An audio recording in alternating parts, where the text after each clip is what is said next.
Agora, um alerta para os produtores de citros. Uma pesquisa do Instituto Biológico mostrou que os principais fungicidas usados no controle da mancha marrom estão perdendo eficiência.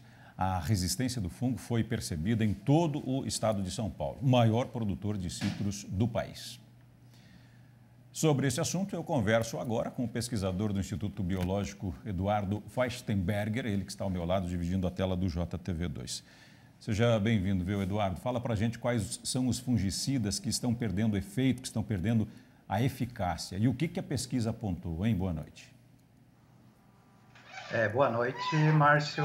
Boa noite, telespectadores. É um prazer participar desse programa e apresentar resultados. É a oportunidade ímpar de mostrar resultados que, infelizmente, para os produtores, principalmente de tangerinas, como a tangerina poncã, e de tangores, como o mocote, em que os principais fungicidas, os fungicidas do grupo das estrobilurinas, que eram os mais utilizados e os mais efetivos, os mais eficientes no controle da doença, os resultados de um estudo cooperativo envolvendo o Instituto Biológico, a Exalc e o Fundestritos, cujos resultados mostraram que o fungo agente causal da doença adquiriu resistência a esses produtos.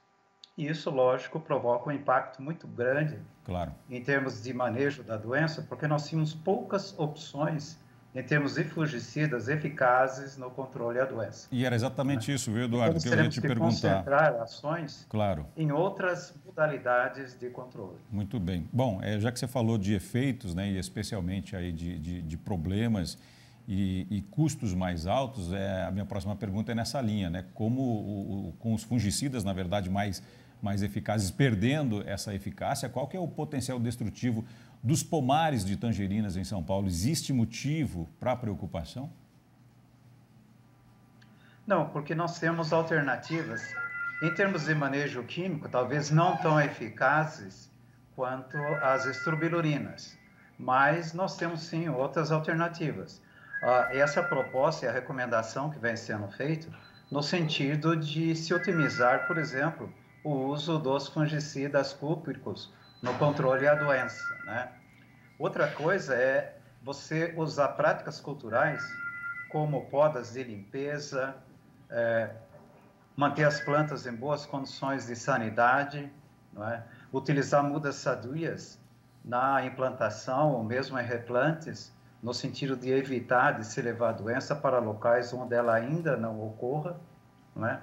E em termos de manejo químico, que era talvez a alternativa mais utilizada pelos citricultores, não é? De você otimizar o controle, né?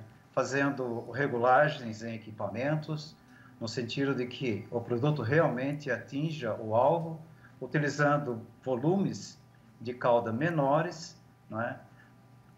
E controles. E outra importante recomendação é no sentido, em se utilizando os fungicidas à base de cobre, que essas pulverizações sejam feitas em intervalos menores. Claro, Eduardo, eu queria te perguntar, desculpa te interromper, só por causa do nosso tempo, eu queria também fazer uma outra pergunta logo na sequência, mas o que levou os fungicidas a perderem o efeito com o tempo, né? Isso também pode, na sua opinião, ocorrer com outras doenças dos citros?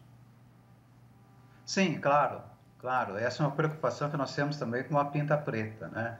No caso da mancha marrom de alternária, como os frutos, principalmente, são suscetíveis durante todo o seu desenvolvimento, inclusive na pré-colheita, o uso é muito intenso. Então, nós temos histórico de produtores que utilizavam 10, 15, nós temos até casos de mais de 15 pulverizações numa mesma safra, né?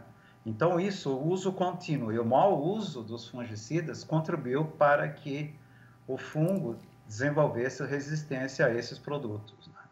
Então, entre as recomendações, e que já era dado e que infelizmente não foram plenamente seguidas pelos produtores, é você fazer um bom manejo dessa resistência, no sentido de se evitá-la, utilizando alternância de produtos, né, ou mesmo mistura de produtos com diferentes mecanismos de ação. Muito bem. Pesquisador do Instituto Biológico Eduardo Fachtenberger, falando ao vivo aqui conosco no Jornal Terra Viva, segunda edição. Eduardo, obrigado, viu, pela sua participação. Foi, eu tenho certeza disso, uma breve explicação a respeito do assunto, mas a gente aqui no Terra Viva vai acompanhar muito mais a fundo esse assunto, principalmente tudo que diz respeito à citricultura brasileira. Um grande abraço para você e obrigado mais uma vez. Eu que agradeço. Muito obrigado. Obrigado e boa noite.